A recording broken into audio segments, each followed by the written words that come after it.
You're listening to Barbell Logic, the podcast where we talk about what it means to experience strength and how you can use simple, hard, and effective strategies in training and nutrition to improve your life. It starts with meeting you where you are right now and finding lasting solutions. Welcome to the show. Hey there, welcome back to the Barbell Logic podcast, brought to you from Greysteel Strength and Conditioning in Farmington Hills, Michigan. I'm Jonathon Sullivan, your guest co-host. I'm the co-author of The Barbell Prescription with Andy Baker, and I'm joined once again by my co-host and producer, Noah Hayden, my associate coach here at Greysteel Strength and Conditioning. He's also a Barbell Logic online coach. Hey, Noah. Howdy. And our guest once again, for the second time, is Nurse Ann Buszard. Hey, Ann, thanks Hi. for coming back in. And so we've covered a lot of ground already in this series on the Barbell Prescription. We talked about the sick aging phenotype and the Barbell Prescription, talked about exercise selection and modification for masters. We talked with Ann's daughter, Laura Welcher, about programming considerations for masters. We just, in a previous episode, finished a discussion with my client, Debbie Rotzlowski, about the Barbell Prescription for female masters. And today, we're going to talk about the often neglected but critical central issue of recovery in training. The most important aspect of training, you think? In many ways it is. I view... Maybe behind consistency. Yeah, but consistent recovery. I mean, it's I view it as the fulcrum of the training program. It's the old saying, I think it's very wise. You don't get stronger from lifting weights, you get stronger from recovering. Right. From lifting weights. So I really see it as sort of the linchpin of the entire thing. And even more to the point. So I've said this many times in the past, so I'm going to say it again. If you exercise, I go to Pilates twice a week, or I do aerobics 3 times a week or whatever, right? So you exercise, and that's good. That's all good. It's better to exercise than to not exercise. But when you training being the rational, systematic manipulation of training variables for progressive improvements in fitness attributes and physiology and body composition. When you train, recovery is central. You have to pay attention to your nutrition, your sleep, your active rest, and all of that. And so, we say that exercise is part of a healthy lifestyle, but training, because of the central importance and the specific attention to recovery variables, training is a healthy lifestyle. Training is a way of life because it brings in everything, right? Not just what you're doing in the gym. It's like those old cereal commercials from the 80s. It's part of a healthy diet, It's part of a healthy lifestyle. It has to be an integral part. It is a healthy lifestyle. To be an athlete of aging is to follow a way of life, right? Yeah. To be an athlete is to follow a way of life. And so, I see recovery as the linchpin and that expansive part of training that works its way into all the things that we do in life outside of the gym, right? Even in the way we work, right? So we're going to manage our schedule better. We're not going to, if we have that option, we're not going to overwork ourselves. We're going to sit up straighter at our desk. Maybe we'll get a standing desk. We're going to pay attention to what we eat at lunchtime.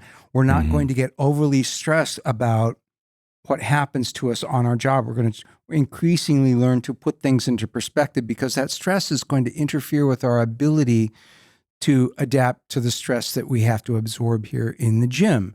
And so I see recovery as this pivot and also as the sort of all-encompassing training variable that makes training into a lifestyle and being an athlete and an athlete of aging as a way of life. Mm-hmm. So you can't overemphasize recovery. If someone is fully committed to training and fully committed to putting in all the effort that is needed, all the mental effort especially that's needed to succeed and progress with strength training. It's always surprising to me when you have lifters that show up every time, they don't miss sessions, they train hard, they put in all that effort, and they skip meals and just can't figure out how to quite get more than 6 hours of sleep a night. They just can't find the time. And really shortchange themselves. So they're dedicated in the gym. Just won't eat the protein. But you have to be dedicated outside the gym, all too. of that stuff, right? Mm-hmm. But when it comes to masters, we face some unique challenges that are not confronted by our younger and less deserving counterparts, wouldn't you say? I think that recovery is more critical for older athletes. Yeah, but also more difficult. Yep. Right? So we have greater emotional stressors in our lives than, some kid who still lives with his parents and like doesn't have to worry about a mortgage and exactly, and his cholesterol or whatever. And sleep is tougher. Getting the necessary, protein and can be tougher for us. Active rest can be a little bit tougher. So that's why we've dedicated a whole issue to this, often neglected issue of recovery. What are the components of recovery, Noah, for the athlete in general and the athlete of aging in particular? Well, the biggest one is sleep. Interesting. I guess we could talk about that first. I think a lot of people would say the biggest one would be nutrition. So people tend to think about nutrition first. And if you look at the fitness culture out there, like on YouTube and Instagram and the blogs and all that kind of stuff, you see lots of attention devoted to nutrition. You should eat this. No, you should eat that. Yeah, pre-workouts. Multivitamins. And, keto all the way, fasting Right. all the way. You got to eat paleo. No, you should eat vegan for a better world and all this kind of stuff, right? So, but you don't see any blogs dedicated to sleep, right? Mm-hmm. You don't see the sleep channel on YouTube. Maybe there is such a thing, but I don't know. But it's not. It just doesn't have this big role in the fitness conversation. And why? Because it's hard to get real religious about it, and I think it's beyond contention that you have to get your sleep. But we face challenges, and we were just talking about this before we began recording. It's not always easy for our master. No, some nights I'll wake up quite frequently, and then you're exhausted the next day, and that affects your nutrition and whether or not you want to get out and go for a walk. Or And your performance under the bar. It can have correct. If you have a great night's sleep, you get your 8 hours or your 7.5 hours, and you don't have to wake up 6 times to pee, and you just wake up and you feel completely restored and refreshed because you got a good night's sleep. Maybe you'll still hit your targets if you don't get a good night's sleep, but it's a lot more enjoyable when you're rested and recovered. The best sleep that I've had in the last 10 years? When I got intubated, when I had my hernia surgery. I know that's not really sleep, It's but sort of sleep. Oh my God, was that so awesome. I woke up and it was the first time that I had no body pains. So in let so me ask long. you a question. I was so comfortable. What was the induction agent that they used? I have no idea. So I've got to ask. But it was kind of nice. It was relaxing. How long you had a hernia surgery, right? Yeah. I don't know if they use ketamine for something like that, but an open double on one side. It wasn't bilateral, hard but to I think had that they 2 do you under hernias. ketamine. Although ketamine's getting used, not ketamine, propofol. Propofol is what I was saying. Propofol is wonderful for pre-op. Yeah. I've had it just for So they might have given you colonoscopies, propofol because that's an almost universal report that we hear when people get inducted with propofol. They wake up and it's like, God, that's the best sleep I ever had. I felt so at rest. Yeah, you wake up after milk of amnesia. If you remember, right, if they used propofol, you would have seen this big bag of milk hanging on an IV, and that's what they were. It's like that's what they call it, milk of amnesia, because it's white. It's white. And so, yeah, that was the whole Michael Jackson thing. He wanted to sleep. And so this crazy doctor would come around and give him propofol, which you'll sleep and you'll sleep really well. Probably not a good idea to do all the time, but I definitely enjoyed it. And I look back on it fondly. Not the days that followed.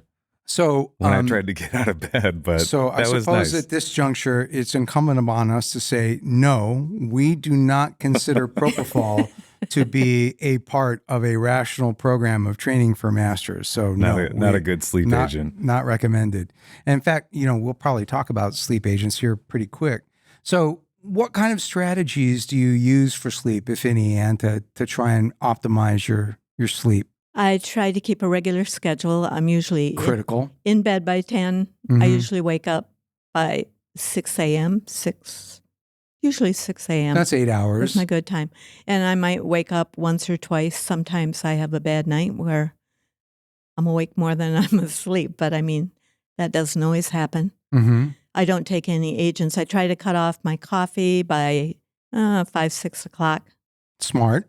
Yeah. So you're hitting all the high points. So this is the area that we call like sleep hygiene, right? So, and consistency is, that's the theme that runs through it. So you want a consistent bedtime. Ideally, you would sleep in the same bed every night and under the same conditions. You want a nice, dark, relatively cool environment, right? That's comfortable.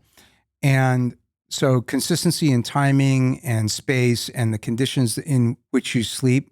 For masters, I think cutting off the fluid intake and particularly the caffeinated fluid intake well before bedtime is critical, because for me, the most common cause of not getting a good night's sleep is I keep drinking coffee. When I fall down on the job and my sleep hygiene, that's what it is.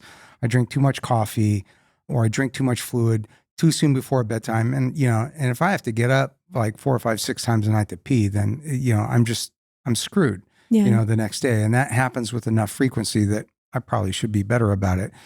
You probably also want to limit your intake of food well before bedtime, especially if you're a master and you have the common problem of reflux, right? Or if you get a lot of bloating and stuff like that, because that can interfere with your sleep. Alcohol before bedtime is a big no-no. Yeah, it will help you fall asleep faster, but it will interfere with your ability to remain asleep. Those are the big ones. Is you want to maintain consistency in your sleep schedule. And then the other thing for masters is, because some middle of the night reawakening is inevitable. So what I have found has been helpful to me, and I've started doing this over the last year, is to have a return to sleep strategy. I have to get up, I have to go pee, and I have to come back to bed, and I get back in bed. And a lot of times what happens is you're not able to fall back to sleep, right? So Ann knows I do Tai Chi a lot. And we actually have a little Tai Chi program here at Greysteel for masters that is growing. What I'll do is I'll close my eyes and I'll start to do the yang form in my head, right? And my brain gets bored with that pretty quick. My brain is like, oh God, he's going to do that, and like, I'll just switch off and I'm out, right? I almost never get through the whole form. I hardly ever even get halfway through the form. But if I just lay there and think, oh man, I had to get up and pee, I really should be better about my fluid. And tomorrow I got a coach and I'm going to be tired and like, right? So that's part one of a return to sleep strategy. Have something like that. It doesn't have to be obviously what I do, but some sort of sequence or set series of thoughts that you have to go through in your mind, and that you do the same way every time, and your brain just kind of gets bored and will switch you off. I think it's a mistake to go to bed and try to read. And part two of the strategy is if you're laying there and you can't fall asleep no matter what you're doing, and you're 25 minutes in, my rule is if it gets to be 25 minutes and I can't fall back to sleep, I get up. I get up and then I go to a book, like a chemistry book is ideal, right? I'm going to go do a little chemistry review, or I have a book on emergency medicine that I keep close by. I just go down and review cardiogenic shock or something like that. And I get sleepy. Sounds engaging. Yeah. And then I'm usually that's usually able to put me back to sleep. But what you don't want to do is get into a situation where you're laying in bed and you can't fall asleep and you're tossing and turning. And you're suddenly, not changing the stimulus. You're not changing the stimulus. Yeah. And you're also programming yourself as like, well, this is fine. I'm laying in bed and I can't fall asleep. So that's my 2-part strategy for going back to sleep. Have something in your mind that you will go through the same way every time. And that will, over time, that won't work at first, but it will eventually program your brain that it's time to go back to sleep. And then the second thing is if you can't fall back to sleep, and this has been looked at, right? The best thing to do is to get up and go do something not too engaging, right? Like reading a chemistry book until you're sleepy again and you can fall back to sleep. And then try that sequence again. I use numbers. I will start with 100 and pick a number, Yeah, maybe counting sheet subtract sevens Oh, and go I've on done down? that. Yeah, yeah. Count back by sevens. Yeah. Right. I Apparently, find- that's an IQ test for prospective presidents now. I find that my mind tends to just race and race and race. And so the thing that's worked for me when I'm having trouble falling asleep is more like meditation. It's trying to actively clear your mind of any thoughts. And I always start that by trying to relax the muscles in my face and in my throat and my neck. And then I slowly go down my body. And with every exhale, I try to relax that focus area more and more. Mm-hmm. And you kind of get bored after you've gotten down to your stomach or something. You know, by the time you actually get through the head and neck and shoulders and arms, that seems to work fairly well for me, just trying to become more and more of a fossil, more and more of a low energy state. I think that's not unlike like doing something like if you have like a Tai Chi sequence or a dance sequence or something like that, that you can go through in your mind where you're like physically, you know, feeling yourself doing it and you're breathing the way you would do if you were doing it, especially Tai Chi, which is something like supposedly a relaxed kind of thing. It's actually not as relaxed as people think it is. But just having something like that you program yourself to do, the important thing is to, like, if counting by sevens works for you, that's what you should do every single time. Right. And then, you know, there's a whole bunch of ancillary issues like sleep posture, like what's the best sleep posture for you? As I've gotten older, I find that like the astronaut position is the one that works for me, where I've got pillows under my knees and I've got like a nice neck pillow under my head and maybe like pillows under my arms. So I'm in that position, like when you see the astronauts and they're asleep on the space station and they're floating and all their joints are in the neutral position and you're just sort of like you're floating. And that's what works for me. I used to sleep in left lateral decubitus, and I've been able to do that for many years. Every now and then I'll feel like I have to roll on my left side, and that lasts for about 2 minutes, and I'm back on my back. And then, you know, finally, I think for people who find that sleep is a challenge, it's a really challenging part of their recovery strategy, a sleep diary is really good. Trying to identify those factors in your diet and your stress and your pre-sleep stimuli and what's waking you up and what's keeping you awake, trying to identify factors and patterns that you can potentially correct. Oh, and one more thing. You've got to turn off the tech, right? You've got to turn off the tech like an hour or two before bedtime. That means no TV, no video games, no computers, no Kindle. You know, people say, well, I've got the blue shade on my Kindle. It's like, I don't care. Turn it off, right? Right. Sleep is a disengagement from that part of your life. So you've got to begin that disengagement. And I think it goes without saying that it's a capital error to take your work to bed, to take the computer to bed, to take, you know, even a book to bed, to take food to bed. Oh my God, the horror. Right? They taking food to bed, you know, all that stuff. If you're doing that stuff, you're just not serious, right? So you're not serious about your sleep, and sleep is huge. I have had restless leg syndrome most of my life, and it's actually gotten worse as I've gotten older, and now it's in all of my limbs, and that's a real struggle. So what I have found works best for that, though, is what you originally said, Ann, that you have to have a sleep schedule. So what was that? The stagecoach that turns back into a pumpkin at midnight. If I push it and I get to bed an hour or so later than normal, that really starts to kick in around that time. And then it's almost impossible for me to have a good night's sleep. And I just have to be more vigilant about my scheduling. It's kind of horrible for you, but also there's a silver lining, which is that it enforces really good sleep hygiene and consistency on you. Yeah, you get punished if you don't do your job. The other thing that I found is that I have to wear earplugs if I'm going to get a good night's sleep. Interesting. And I have know, not had to go there. I don't know when that started, but I think it was in my late 20s or early 30s. I can be in the deepest sleep and I hear a tiny little noise and I instantly wake up. I don't know if it's from having children. Anyway, I have to have earplugs in now or I can't sleep. So I think where all this points to is something that is actually useful in the larger context of living life. But for me, going to bed is kind of like a tea ceremony. You know, it's like this. It should be a ritual. It's a ritual. It's a tea ceremony.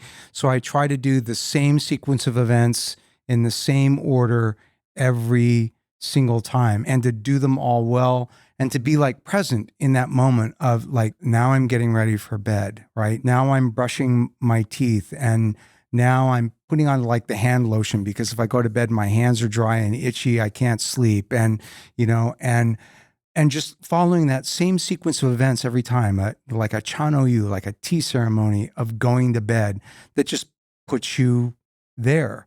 Mhm. And the flip side of that is that when I have to sleep under adverse circumstances, like I have to stay up late because I have a project that I'm trying to finish on a deadline, or something is screwed up about my sleep ritual, it's very disruptive. So, that's the flip side of that. But since most of the time I'm able to follow that sleep ritual at a particular time and do things in a particular way, you program your body to fall asleep quickly. And then if you combine that with a good falling back to sleep strategy as a master, because you're going to need it, right? You're going to usually be able to get the restorative sleep that you need. The most anabolic substance known to man, right, is sleep. That's when the muscle grows. And so that's what we need. And that's also not just musculoskeletal health and metabolic health, it's synaptic health, right? We're increasingly aware that good sleep is important for good cognitive function into aging and good cognitive health and brain health as we get older. So, if you're that guy like me and you're in your 40s and you're like getting 5 hours of sleep a night because you're oh so productive, and you're such a hard worker and all that, well, you're really doing yourself and your family a disservice because there's emerging evidence. It's not strong, it's contentious, but it's out there.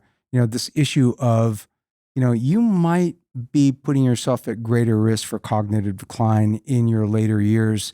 And, that might turn out not to be as big a risk factor as some people are saying it is now. But since the alternative is to just get your good sleep, why wouldn't you just get your good sleep? Keep it simple. Yeah, keep it simple. So here's something I wanted to ask you, Sully. What about taking melatonin? So I take melatonin. How does that work for you? It seems to work pretty well. Is it placebo effect? I don't know, but it's part of my chanoyu now. It's part of my sleep ritual, right? So to take my melatonin and my other supplements as well before bedtime. I like to take my other supplements as well before bedtime with a little sip of water. I'm pretty good at taking that with a minimal amount of fluid. And that includes melatonin. Now, for a while, I was actually taking Benadryl as well to go to sleep. And I found that Benadryl and melatonin would put me to sleep and I would actually stay asleep better. I would get a more complete night's sleep. And the reason for that is that Benadryl, as you know, Anne, that was a standard, patient needs a sleep aid. And the doctor would write for Benadryl, right? Correct. Yeah. So it is an anticholinergic. It has a soporific effect. But because it's an anticholinergic, it also has the effect of you don't have to pee as much, right? So it tends to keep you from having to wake up to pee 6 times a night, and that's beneficial. Then I started to think, well, yeah, that's a drug, that's a sleep aid, and it's more of a strong, really pharmacologic sleep aid than melatonin. And there is some indication, again, it's not strong, it's not a proven association. It's just sort of out there and people are looking at it. This idea that your total lifetime anticholinergic load might represent an independent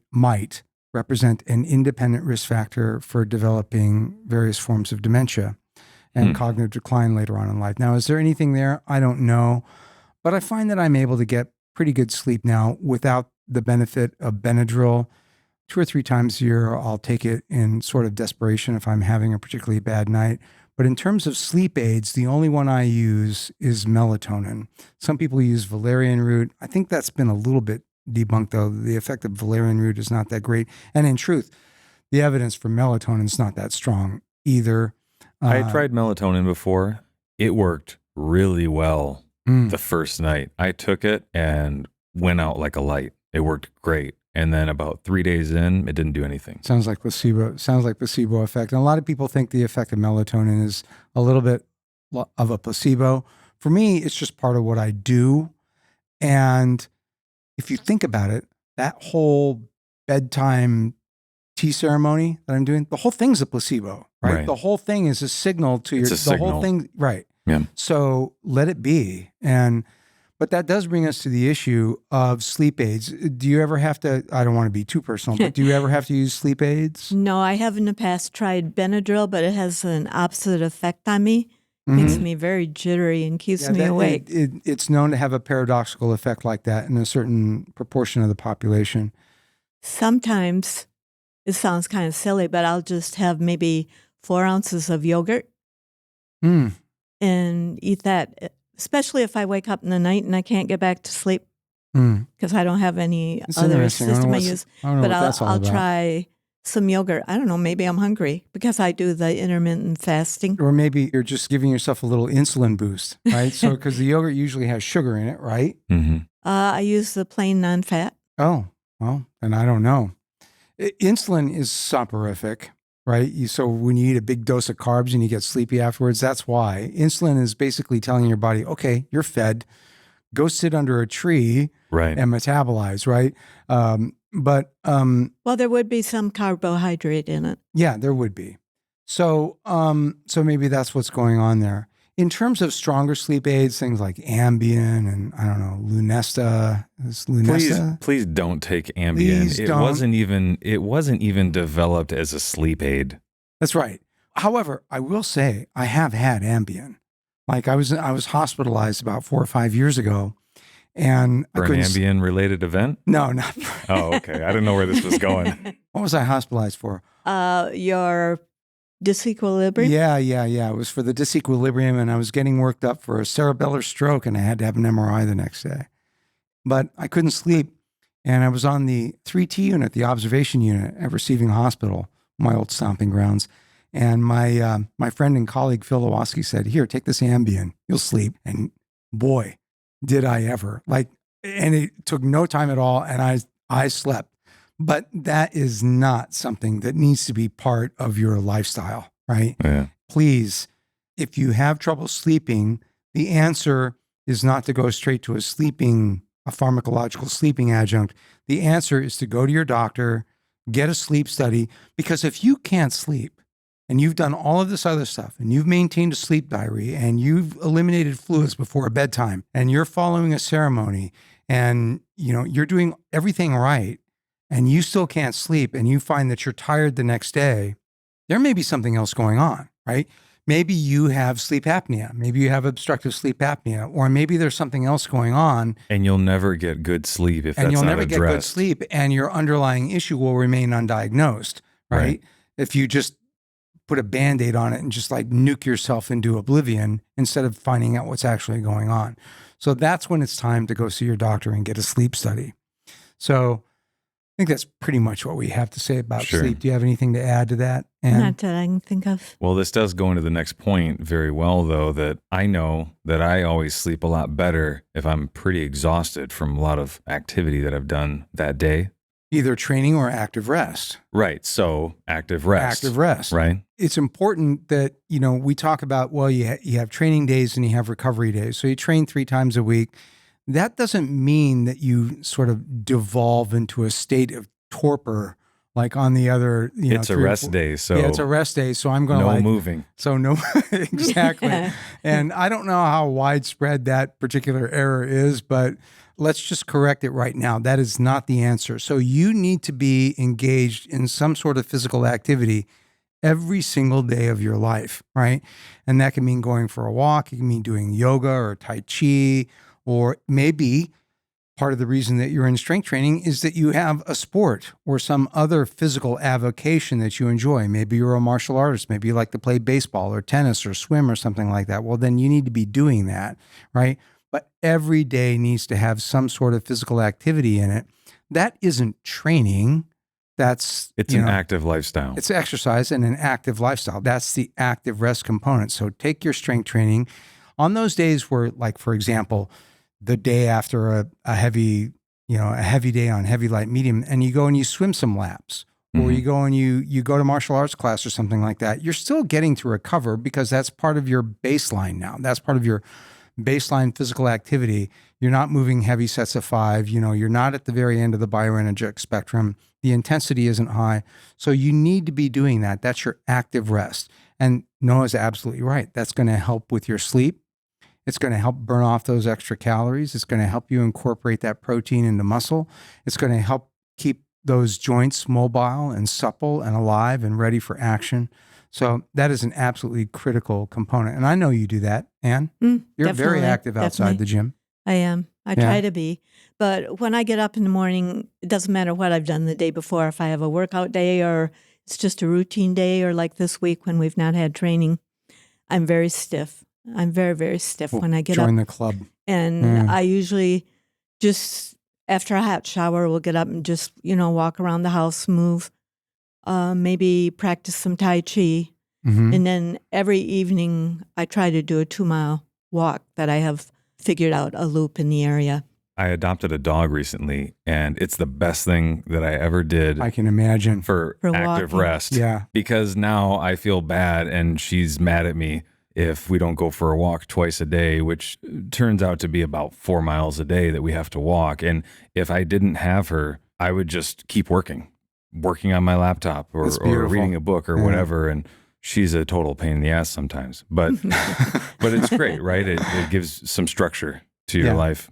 So that, that has to be there. So, it kind of goes back to that old aphorism, lift weights and play your sport. Well, maybe your sport is, walking around the park or going for a walk with your dog or Tai Chi. The Tai Chi thing keeps coming up. It sounds kind of like cute and floofy to people, I imagine. But for somebody like you or me, I wake up stiff, right?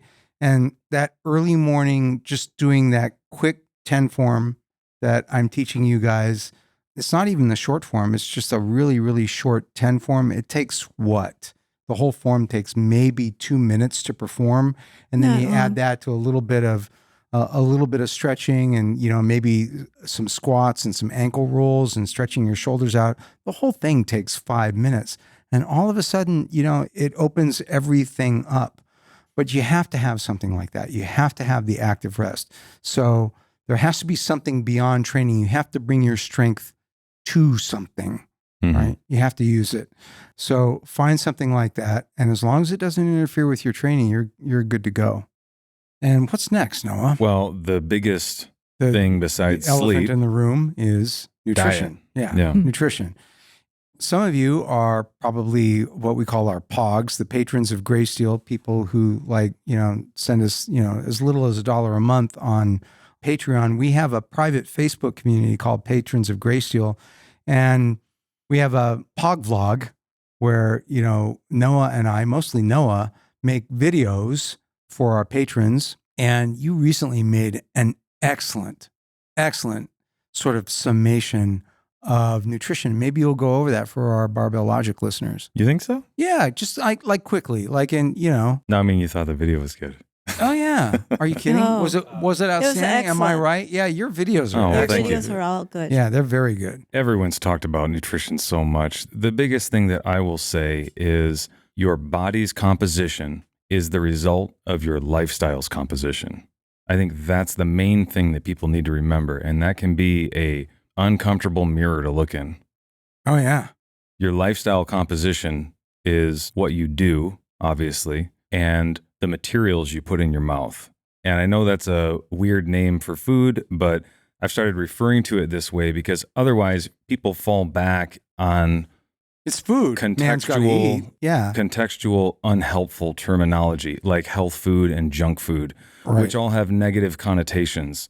Both of them are bad in their own ways, right? You're supposed to eat healthy food, but it tastes terrible. It sucks. Yeah, and junk food is Delicious. all the color in life, and you should feel guilty for But it. it's Eat horrible. it in a closet while you're crying, crying sort of tears of guilt. Puritanical nutritional outlook. Yeah, Yeah. none of that is helpful. Right. So they're both negative terms. So I try to think of food in terms of the spectrum of quality depending on the purpose for eating it. I think that's key because the same food could be a high quality source for one purpose and a low quality source for another. Exactly. Like beans, let's say, not really a great source of protein when you're talking about high quality protein sources. It wouldn't be the first thing on my list, but not a bad source for carbohydrates, Yeah, not a right? bad, not a bad has pre-workout. fiber in it. You know, it's Yeah. it could work Especially for if some you're people. working out alone. Right. So, yeah. Yeah. I was going to say that's why it might work for some people and not for others. Uh-huh. So if you think about your ideal body's composition, think about what materials that's made of. It's going to be, for everybody, probably Water. a lot of protein, a lot of meat Right. makes up a body like that. A lot of water makes up a body like that. You're probably going to have a lot of fiber in your colon, Mhm. right? If you want to have a healthy intestinal tract. Not a lot of fat, but enough to be healthy and to have normal hormone production, right? Right. Strong, dense bones, Minerals and vitamins. a whole lot Calcium. of thick tendons and ligaments, Protein again. right? What else? Well, That's about it. carbohydrates. So And enough carbohydrates and Enough- fats to support that. enough carbohydrates, and carbohydrates are actually structural material in one sense. So your cell membranes incorporate carbohydrates. You know, carbohydrates are actually important structural molecules as well, but you have to have a pretty low carbohydrate diet, almost, zero carbohydrate diet to have any problem getting enough carbohydrates for the structural components. The reason we eat carbohydrates is as fuel, which Right. actually brings us to this issue of eating to fuel the workout. But before we get to that, one of the things that you talked about in that Poglog video that I thought was really, really cool, you tied it into what to do when you're hungry. What I really liked was this sort of like hierarchy of eating Yeah. that you proposed. Like, when you're hungry, maybe you're not hungry, maybe you're thirsty, You right? could be. Right? So the first thing you do is you drink some water, right?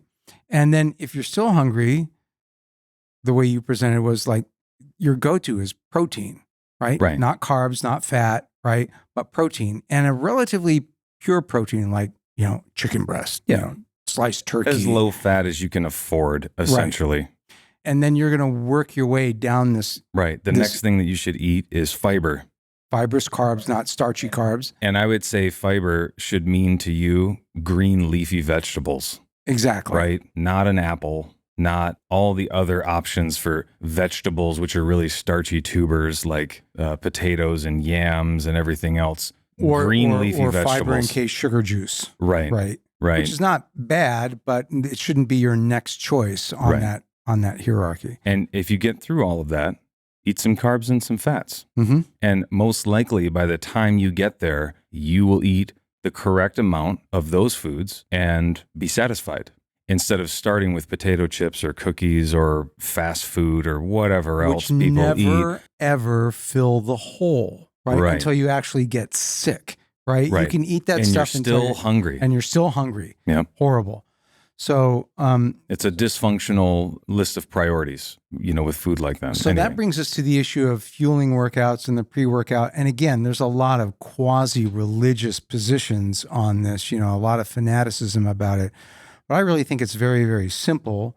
When we're under the bar, we're working primarily in an anaerobic energy system. We need high power outputs. And that means only one thing, as far as I'm concerned. It means carbohydrate, Yep. right?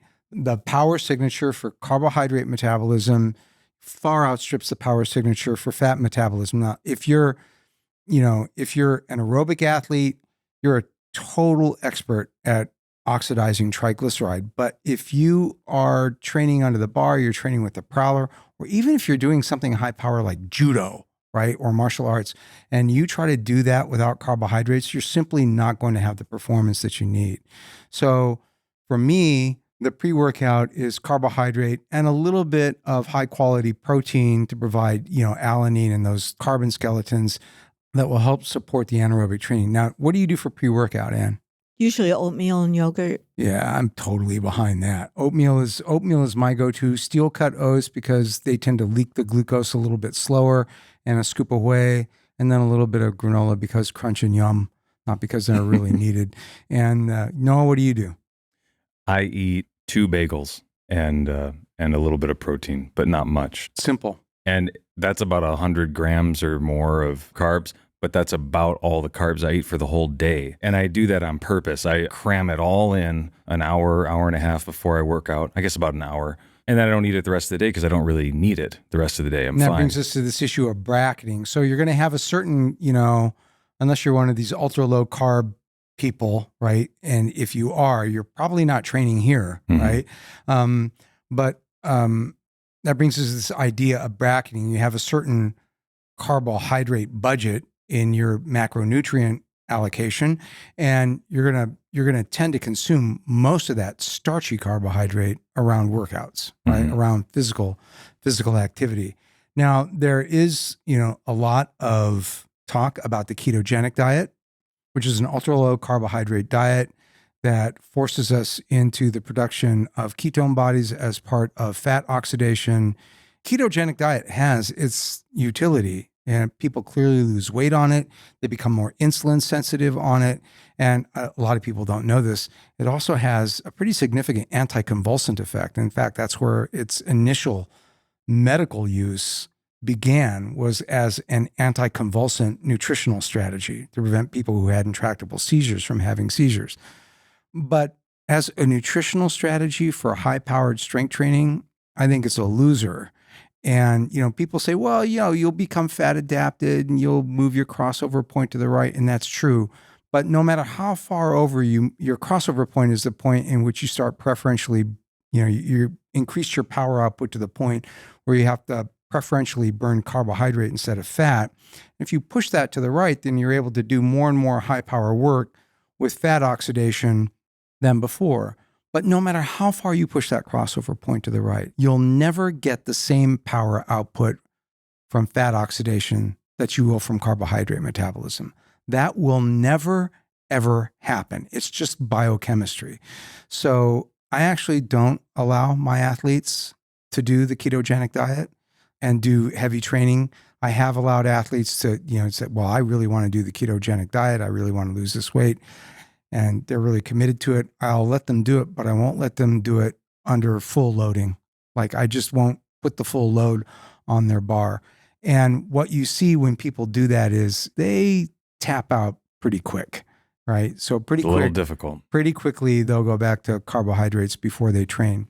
So I'm sorry, I had to get that off my chest. And, you know, I talked to Robert Santana, sort of our, you know, the nutritional guru in our strength community, about this. I'm like, am I wrong?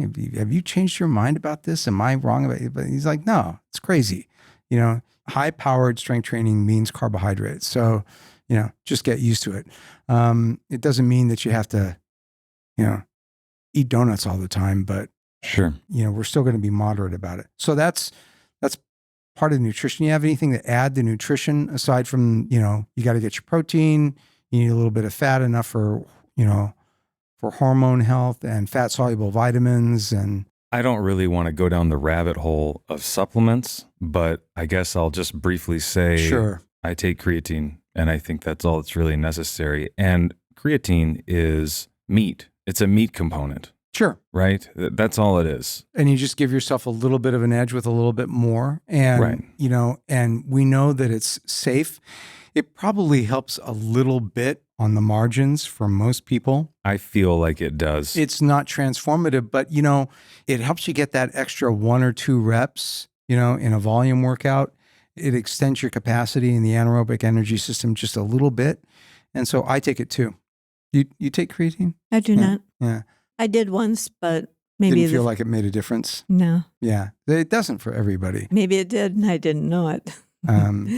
So, and yeah, I'm the same way, Noah. I'm not a big fan of supplements. You know, people take all kinds of, you know, L-carnitine and. Well, hold on a minute, though, because you are a big fan of caffeine.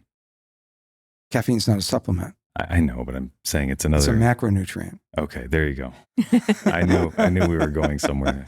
Yeah, it's the elixir of life. No, Right. it's true. I do use I use caffeine throughout the day, and I would not dream of coming into the gym to work out without a full tumbler of fresh, hot, delicious coffee. That would never happen. And I do take one of these like pre-workout supplements. It's got a little bit of creatine and a little bit of beta alanine in it. How much does it help? I don't know. But mostly I just take that sort of like as a kind of a tasty hydration before I get under the bar. I take my creatine at night. I don't get bloated per se, but it just upsets my stomach a little bit. So part of what I eat before I work out, part of the reason why it's just 2 bagels and a little bit of liquid is that otherwise I feel just like I'm kind of sloshing around and my performance suffers. That's a commonly reported sort of side effect of that. But the beauty of that is that any benefit that creatine is giving you is having elevated levels in your body over the long term. That's right. And so it's important to understand that, like, if you take creatine, like let's say that you're working out, you decide you're going to try creatine and you take creatine right before a workout, that's not going to help you. Yeah, it doesn't do anything. It's not going to do anything for you. It's basically loading your muscles with creatine over time. So I actually have a very simple approach to creatine. I just take a little of it every day, right, and supplement, and I eat plenty of meat. So I know I have plenty of creatine in my total intake, and it builds up in my muscles over time, reaches a steady state. And because I train my muscles all the time, a lot of that muscle creatine is going to be in the form of phosphocreatine, which is what I need it to be. And so it's there for me when I need it. But if the idea that creatine is a pre-workout supplement is completely wrong-headed. It's not that at all. It's something that you take every day. So I think that message is clear. What you really need to be doing is attending to your sleep and nutrition. Supplements, for the most part, even something like creatine, it helps on the margins a little bit. Other supplements, there's just not good data for them. And the other thing that you always have... But there's good marketing for them. But there's good marketing for them. And the other thing that you have to have in the back of your mind at all times is, here in North America, in the United States, we don't regulate these supplements like they do in other parts of the world because freedom. And, you're not really sure what you're getting a lot of the time. So caveat emptor, buyer beware.